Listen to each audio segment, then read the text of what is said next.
नमः संस्कृताय मित्रों, आज हम देखेंगे संस्कृत साहित्य का इतिहास। संस्कृत साहित्य के इतिहास में आज देखेंगे रामायण। रामायण महर्षि वाल्मीकि की कृति है। इसमें 7 कांड हैं। एक तरफ लिखा है कांड का नाम और सर्ग की संख्या कि इसमें कितने सर्ग हैं। बालकांड में 77 सर्ग हैं। अयोध्या कांड में 119 सर्ग हैं। आरण्य कांड 75 सर्ग। किष्किंधा कांड 67 सर्ग। सुंदर कांड 68 सर्ग। युद्ध कांड 128 सर्ग। उत्तर कांड 111 सर्ग और कुल सर्ग हैं 645। इसमें रामायण में 24,000 श्लोक हैं, अतः इसे चतुर्विंशति सहस्त्री संहिता भी कहते हैं। रामायण में मुख्यतः अनुष्टुप श्लोक छंद है। गायत्री मंत्र में 24 वर्ण होते हैं, अतः यह मान्यता है कि इसको आधार मानकर रामायण में 24,000 श्लोक लिखे गए हैं। प्रत्येक 1000 श्लोक के बाद गायत्री मंत्र के नए वर्ण से नया श्लोक प्रारंभ होता है। संस्कृत साहित्य में इतिहास संज्ञक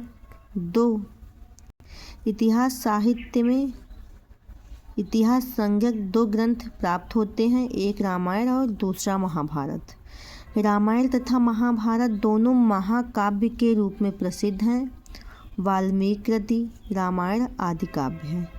यह संस्कृत वाङ्मय में प्राप्त राम कथाओं के अतिरिक्त संसार के अनेक राम कथाओं जैसे अध्यात्म रामायण, अद्भुत रामायण, कंब रामायण आदि राम विषयक काव्यों का मूल उपजीव्य स्वीकार किया जा सकता है।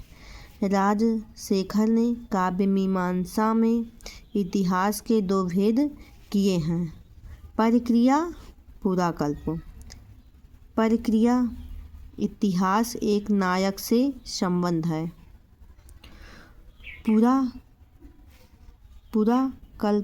कल्पात्मक इतिहास अनेक नायकों से संबंध होता है। इस प्रकार रामायण केवल एक नायक विषयक होने से प्रक्रियात्मक इतिहास स्वीकार किया जा सकता है। महाभारत में अनेक नायक संबंधित कथाएं होने से उसे पूरा कल्पात्मक इतिहास माना जाना चाहिए। वेदों के बाद सर्वप्रथम अनुष्टुप वाणी का प्रवर्तन आदि काव्य रामायण में ही है। ऋषि वाल्मीकि के द्वारा विरचित होने के कारण इसे आर्ष काव्य भी कहा जाता है। वाल्मीकि ने नारद जी से राम का वृत्तांत सुना, जो रामायण के बालकांड का प्रथम सर्ग है, जिसे मूल रामायण भी कहा जाता है। वाल्मीकि राम के समकालीन थे, अतः उन्होंने राम के चरित्र को काव्यबद्ध किया। ब्रह्मा की आज्ञा से वाल्मीकि ऋषि ने रामायण को रचा। नाते वाग्नृता काव्ये काचिदत्र भविष्यति, कुरु राम कथाम पुण्यामो श्लोकबन्धाम मनोरमाम। महाभारत में प्राप्त रामोपाख्यान वाल्मीकि रामायण पर ही आधारित प्रतीत होता है। इससे वाल्मीकि रामायण की प्राचीनता प्रमाणित होती है। महाभारत के खिल भाग हरिवंश पुराण में रामायण महाकाव्य को लक्षित करके नाटक रचने का उल्लेख मिलता है। रामायणं महाकाव्यमुच्छिष्य नाटकं कृतम्। स्कंद पुराण में रामायण महात्म्य, पद्म पुराण के पाताल खंड में राम कथा, अग्नि पुराण का रामायण सार, गरुड़ पुराण के पूर्व खंड में रामायण सार का वर्णन, भागवत पुराण तथा वृद्धधर्म पुराण में राम विषयक आख्यान आदि कवि वाल्मीकि रचित राम से आविर्भूत हुए हैं। यह सनातन काव्य बीज होने से परवर्ती काव्यों का उपजीव्य है। काव्य बीजम सनातनम। रामायण से अपने को वेदों का उपग्रहण करने वाला बतलाया है। सातु मेधाविनो दृष्टवा वेदेषु परिनिष्ठितो वेदोपग्रहणार्थाय तावग्राह्यतः प्रभु। रामायण का महत्व एक शास्त्रीय ग्रंथ के रूप में भी अंगीकार किया जा सकता है। कथाओं के मध्य मध्य में धर्मशास्त्री, नीतिशास्त्री तथा राजनीति विषयक श्लोक आए हैं, जिनमें शास्त्रीयता दृष्टिगत होती है। बालकांड में विश्वामित्र के साथ रहने वाले साधु महात्मा पितृ देवताओं का तर्पण करके अग्निहोत्र करने के पश्चात अमृत के समान हविष्य का भक्षण करते थे। इतिहास पुराण को भी पंचम वेद की संज्ञा प्राप्त है। इतिहास पुराणम पंचमम वेदानां वेदः। रामायण महाकाव्य में राम धीरोदात्त क्षत्रिय नायक हैं। रामायण में तपः स्वाध्याय निरतम तपस्वी वाग्विदाम्बरम इत्यादि मंगलाचरणात्मक पद्य में वस्तु निर्देशात्मक मंगलाचरण है। सर्गांत में छंद परिवर्तन की परंपरा का निर्वाण रामायण में सर्वत्र किया गया है। रामायण के प्रायः सभी रसों का वर्णन आया है, परंतु करुण रस प्रधान है। बुद्ध चरित में अश्वघोष वाल्मीकि का नाम लेकर उन्हें प्रथम अनुष्टुप छंद का रचयिता स्वीकार करते हैं। वाल्मीकिरादौ च ससर्ज पद्यम। अब देखेंगे हम रामायण के विविध संस्करण। बम्बई संस्करण, देवनागरी संस्करण। इसका प्रकाशन बम्बई के निर्णय सागर प्रेस से 1902 ईस्वी में के.पी. परब के संपादन में हुआ। यह संस्करण भारत में सर्वाधिक लोकप्रिय है। इस संस्करण पर नागेश द्वारा अपने आश्रयदाता राम के नाम से लिखी तिलक टीका मिलती है। शिरोमणि और भूसर नामक टीकाएं भी प्राप्त होती हैं। इसी संस्करण के आधार पर आर.टी.एच. ग्रिफिथ्स महोदय ने अंग्रेजी पद्यानुवाद किया। इसे देवनागरी संस्करण भी कहते हैं। अब देखेंगे हम बंगाल संस्करण। इस संस्करण का प्रकाशन इटालियन विद्वान जी गोरेसियो ने 1843 ईस्वी से 1867 ईस्वी तक अनेक खंडों में किया। इसी संस्करण के आधार पर इटालियन व फ्रेंच अनुवाद हुए। इसे गौंडी संस्करण भी कहते हैं। पश्चिमोत्तर या कश्मीर संस्करण 1923 ईस्वी में डी.ए.वी. कॉलेज लाहौर के अनुशासन विभाग से प्रकाशित हुआ। इसमें कटक टीका भी दी गई है। दाक्षिणात्य संस्करण। यह संस्करण मद्रास के कुंभकोणम से 1929 ईस्वी में प्रकाशित हुआ। बम्बई संस्करण से मिलता जुलता संस्करण है। अब हम देखेंगे रामायण की विषय वस्तु। रामायण में कुल 7 कांड हैं, जिसमें से अब हम पहला बालकांड। बालकांड में 77 सर्ग हैं। बालकांड के प्रारंभ के 4 सर्गों में रामायण की रचना की पूर्व पीठिका दी गई है। नारद ने महर्षि वाल्मीकि को राम कथा सुनाई।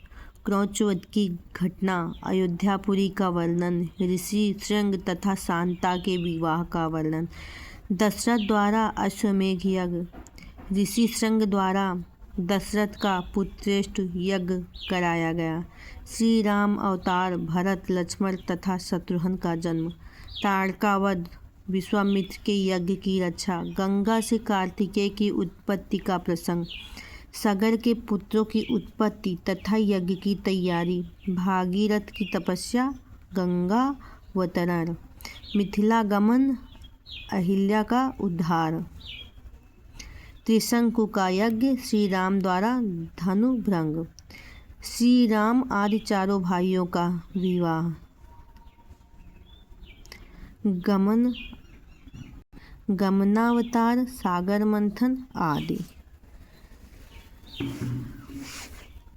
दूसरा है अयोध्या कांड, इसमें 119 सर्ग हैं। श्री राम के राज्याभिषेक का प्रस्ताव, मंत्रा एवं कैकेयी प्रसंग, दशरथ विलाप वर्णन, राम की वन यात्रा, स्त्रियों का विलाप, निषाद राज गुह का वर्णन, प्रयाग भरद्वाज आश्रम में राम का अतिथि सत्कार, चित्रकूट की महत्ता एवं शोभा का वर्णन, राजा दशरथ का दिवंगत होना एवं रानियों का करुण विलाप, दशरथ का अंत्येष्टि संस्कार एवं भरत का राज्य न स्वीकार करना, भरत की वन यात्रा एवं चित्रकूट यात्रा का वर्णन, भरत संताप एवं राज चिन्ह स्वरूप चरण पादुकाएं लेकर अयोध्या आगमन, जाबली का नास्तिक मत एवं राम द्वारा खंडन, अनसुईया द्वारा सीता का सत्कार एवं पातिव्रत्य धर्म का उपदेश, अंतिम सर्ग में दंडकारण्य में प्रवेश। अब हम देखेंगे अरण्य कांड, जिसमें 75 सर्ग हैं। राम लक्ष्मण सीता का दंडकारण्य में निवास, पंचवटी निवास, विराध आदि राक्षसों का वध, सुतीक्ष्ण एवं अगत्य आश्रम में राम आदि के जाने का वर्णन, पंपा सरोवर, पंचाप्सर तीर्थ एवं मांडकर्ण मुनि की कथा, पंचवटी में लक्ष्मण द्वारा सुंदर पर्णकुटी पर्णशाला निर्माण, हेमंत ऋतु वर्णन, सूर्पनखा का वर्णन एवं लक्ष्मण का उनके नाक कान काट लेना, खरदूषण सहित 14 सहस्र राक्षसों का वध, तीसरा वध, रावण द्वारा छल से सीता हरण, रावण द्वारा जटायु की हत्या, राम का करुण विलाप, राम की कबंध से भेंट तथा उनके द्वारा सुग्रीव से मैत्री करने का परामर्श। अब हम देखेंगे किष्किंधा कांड में 67 सर्ग हैं। पंपा सरोवर के वसंत ऋतु दर्शन से श्री राम की व्याकुलता, हनुमान द्वारा राम और सुग्रीव की मैत्री कराना, राम द्वारा बालिका वध, तारा का विलाप, सुग्रीव तथा अंगद का राज्याभिषेक, राम का प्रस्थवर पर्वत पर चातुर्मास यापन, वर्षा ऋतु वर्णन, संपाति कथा, जाम्बुवान द्वारा हनुमान का उद्बोधन। पांचवा है सुंदरकांड, 68 सर्ग हैं।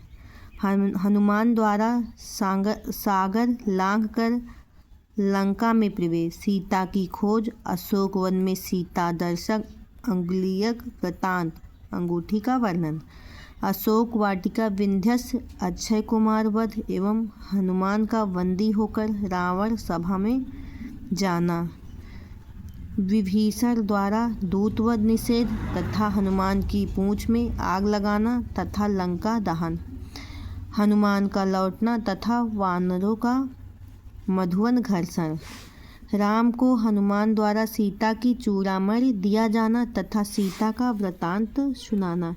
इस कांड को सुंदर कहे जाने का कारण नायक और नायिका दोनों को संकट के विषम काल में शुभ समाचार प्राप्त होना। हनुमान इस कांड के नायक हैं। उनके सुंदर कार्यों के कारण इस कांड का नाम सुंदरकांड पड़ा। अन्य कांडों से अधिक काव्यात्मक होने से भी इसे सुंदरकांड कहते हैं।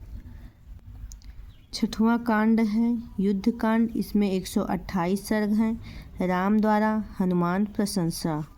श्री राम के साथ वानर सेना का प्रस्थान, समुद्र तट पर पड़ाव, समुद्र से प्रार्थना, सेतु निर्माण, राम और रावण के बीच युद्ध का वर्णन, सभी कांडों की अपेक्षा सबसे बड़ा कांड। रावण को सभा में मंत्रणा, विभीषण परित्याग, विभीषण का राम की शरण में आना, रावण द्वारा गुप्तचर प्रयोग, अंगद दूत बनकर रावण के पास जाते हैं, कुंभकर्ण को जगाना, कुंभकर्ण वध, ब्रह्मास्त्र का प्रयोग, माया सीता का वध देखकर राम की मूर्छा, शक्ति से लक्ष्मण शक्ति से लक्ष्मण की मूर्छा और संजीवनी ब्यूटी से मूर्छा की समाप्ति। राम द्वारा सूर्य पूजा, रावण वध, विभीषण का राज्याभिषेक, सीता की अग्नि परीक्षा, ब्रह्मा द्वारा राम की स्थिति, सीता सहित राम का अयोध्या लौटना, राम का राज्याभिषेक और प्रजापालन। अब देखेंगे हम 7वां कांड उत्तरकांड, जिसमें 111 सर्ग हैं। बालकांड के समान ही अनेक इतिहास पुरात्मक आख्यान हैं। राम द्वारा प्रश्न पूछे जाने पर अगस्त ऋषि रावण के वंश की कथा सुनाते हैं।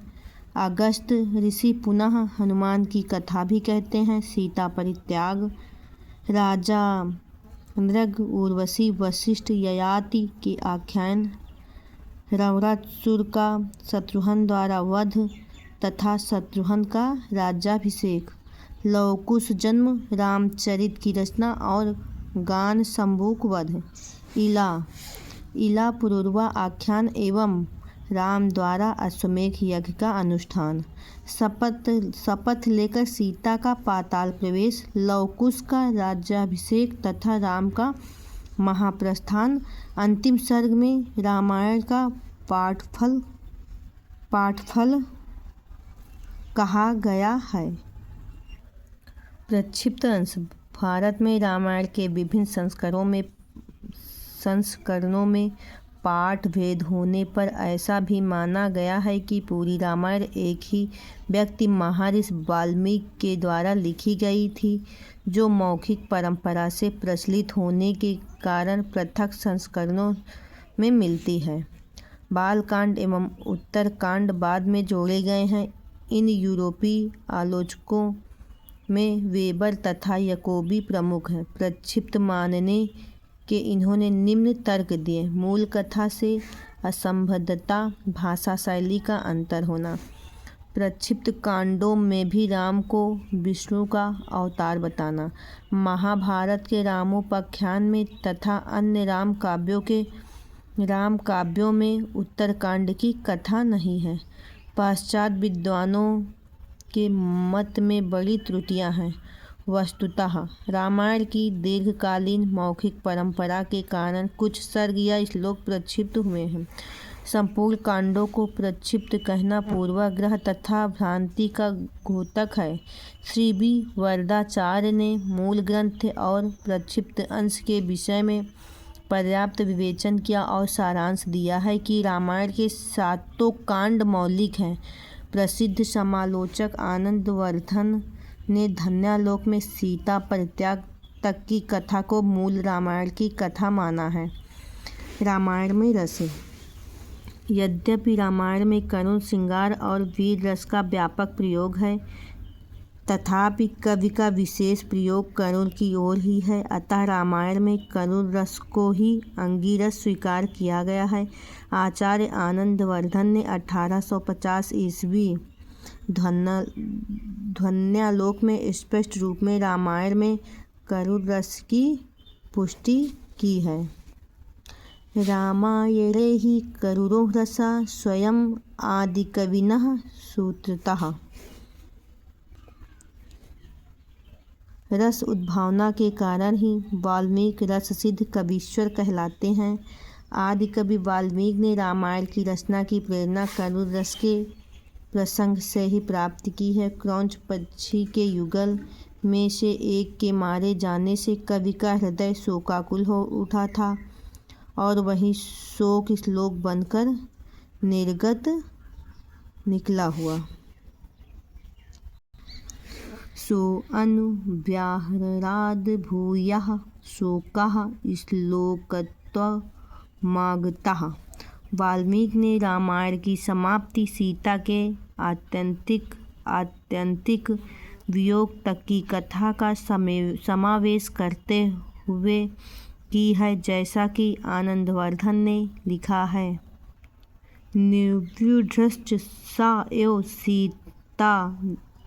सीतान्त्य वियोग पर्यंत मेवस्य प्रबंध मुपरचयता। महाकवि भवभूति ने भी रामायण के प्रसंगों को ध्यान में रखकर एको रसः करुण एवं का उद्घोष किया। अतः स्पष्ट है आदि काव्य रामायण का अंगी रस करुण ही है। रामायण की भाषा शैली महर्षि वाल्मीकि की शैली वैदर्भी है। प्रसाद, ओज और माधुर्य शैलीगत तीनों गुण उसमें सन्निविष्ट हैं। आदि महाकाव्य रामायण की भाषा सरस, प्रांजल, ललित और परिष्कृत है, यद्यपि कहीं कहीं आर्ष प्रयोग भी प्राप्त होते हैं। रामायण में छंदो योजना आदि काव्य में अनुष्टुप छंद का सर्वाधिक प्रयोग हुआ है। अनुष्टुप के सर्वाधिक प्रयोग से ज्ञात होता है कि अनुष्टुप उनका प्रिय छंद है। रामायण के सर्गांत में प्रायः इंद्रवर्जा तथा उपजाति छंद है। रामायण का समय निर्धारण रामायण की रचना समय के निर्धारण में विद्वानों में बहुत मतभेद है। तथापि अनेक विद्वद्गण की समीक्षा पर आधारित निष्कर्ष में कहा जा सकता है रामायण वैदिक साहित्य के अंतिम पड़ाव अर्थात 700 ईसा पूर्व तथा बौद्ध धर्म 500 ईसा पूर्व उदय के मध्य रचा गया। निष्कर्षतः रामायण का समय वर्तमान स्वरूप के साथ द्वितीय शताब्दी ईसा पूर्व में स्थिर हो चुका था। रामायण का वर्तमान स्वरूप श्लोकों की संख्या 24,000 श्लोक होने से इसे चतुर्विंशति सहस्त्री संहिता कहते हैं। रामायण में 7 कांड और 500 सर्ग हैं। बालकांड में कहा गया है चतुर्विंशतिसहस्राणि श्लोका नामुक्तवान् ऋषिः तथा सर्गस्तान् पंचोखट् कांडानि तथोत्तरम्। रामायण के प्रसिद्ध पद एवं सुभाषित रत्न वाल्मीकि के सुभाषित और अर्थांतर न्यास अत्यंत भावयुक्त एवं हृदयंगम करने योग्य संवेदना एवं व्यंजना प्रधान है। उत्साहवन्तः पुरुषः नासीदन्त कर्मसु सुलभः पुरुषः राजन् सन्ततं प्रियवादिनः। अप्रियश्च च पथस्य वक्ता श्रोता च दुर्लभः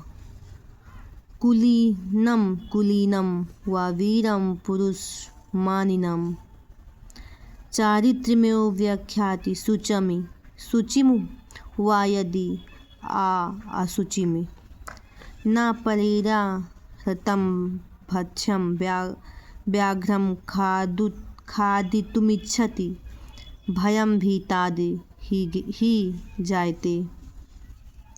ऋद्धिः युक्तः हि पुरुषः न सहन्ते परस्तवम् आम्रं छित्त्वा कुठारेर्निभं परिचरेतु कः।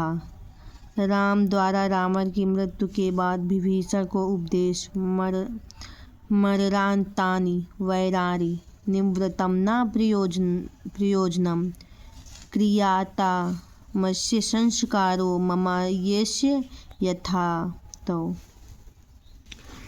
रामायण की उपजीव्यता किसी काव्य की कथा वस्तु के मूल स्रोत को उस काव्य का उपजीव्य कहा जाता है। रामायण की राम कथा ने लोगों पर ऐसा प्रभाव किया कि किसी कवि के लिए राम कथा से संबंध कथानक का आश्रय अपने काव्य की प्रसिद्धि और गौरव के लिए आवश्यक सा हो गया। रामायण से परकालीन कवियों, नाट्यकारों तथा चंपूकारों ने रामायण को उपजीव्य बनाया।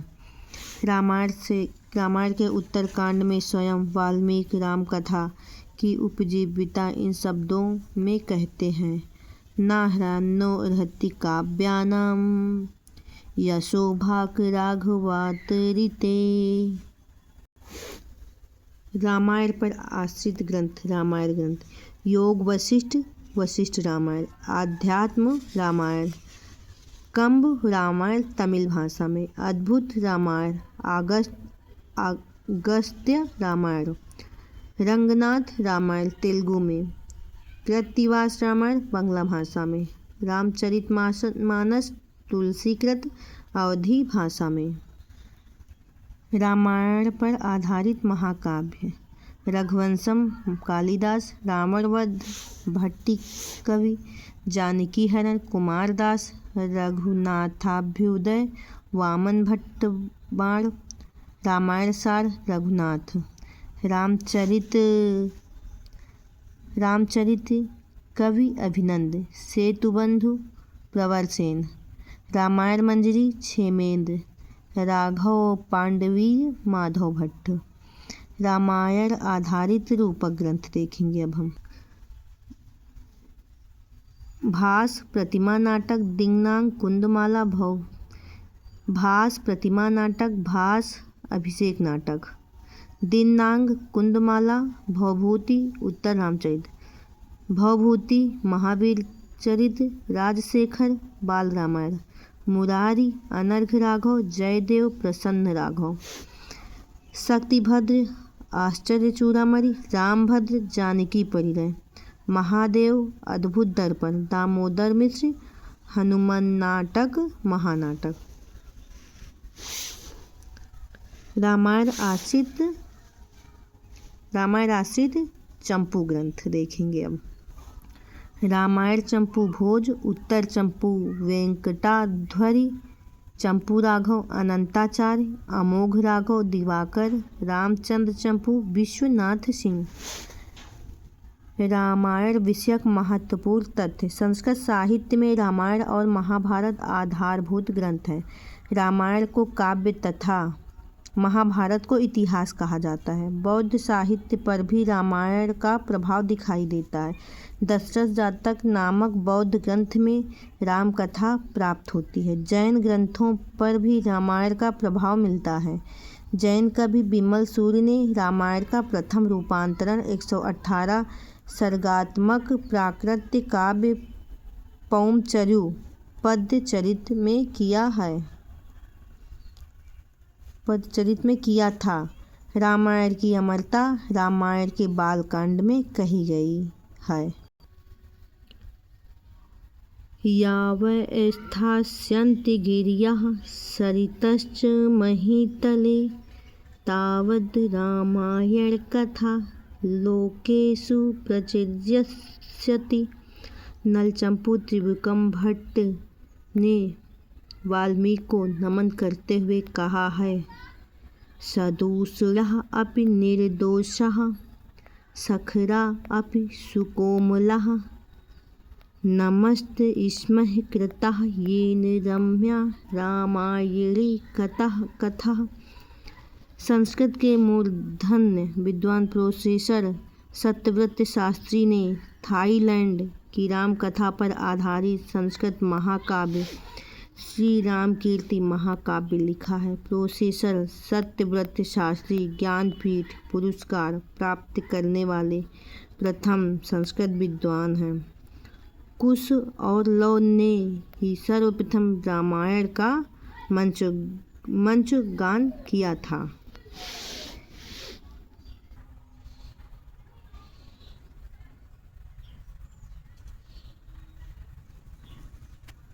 ये था रामायण से पूरी बातें। अब अगले दिन हम देखेंगे अगला टॉपिक। आज बस यहीं तक। नमः संस्कृताय मित्रों।